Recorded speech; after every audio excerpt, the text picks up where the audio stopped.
విచారణని సిబిఐకి అప్పగించడంపై different reactions వినిపిస్తున్నాయి. Kaleshwaram case సిబిఐకి అప్పగించడంపై ఈటెల స్పందించారు. మంచి పని చేశారు. వాళ్ళకి చేత కాదని తెలుసు, వాళ్ళ రిపోర్ట్ తప్పుల తడక అని తెలుసు, వాళ్ళ రిపోర్ట్ నిలవదనే సిబిఐకి అప్పగించారు అన్నారు ఆయన. సిబిఐ సంపూర్ణంగా విచారణ చేస్తుంది అనే నమ్మకం ఉంది అంటున్నారు ఈటెల. కాళేశ్వరం అక్రమాలను సిబిఐ బయట పెడుతుంది అన్నారు ఈటెల రాజేందర్. మంచి పని చేసిండ్రు, వాళ్ళకు చేత కాదని తెలుసు, వాళ్ళ రిపోర్టు తప్పడ తడకని తెలుసు, వాళ్ళ రిపోర్టు నిలవదనేది వాళ్ళకి అర్థమైంది కాబట్టి ఇవాళ వాళ్ళు డిజైన్ చేసుకోవడం కోసం ఈ పని చేసిండ్రు.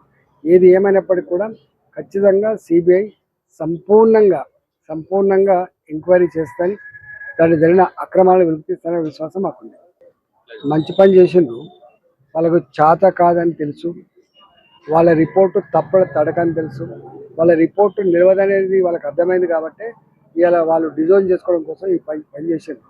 ఏది ఏమైనప్పటికీ కూడా ఖచ్చితంగా సిబిఐ సంపూర్ణంగా ఎంక్వైరీ చేస్తాని, దాన్ని జరిగిన అక్రమాలను వెలికిస్తాననే విశ్వాసం మాకుంది.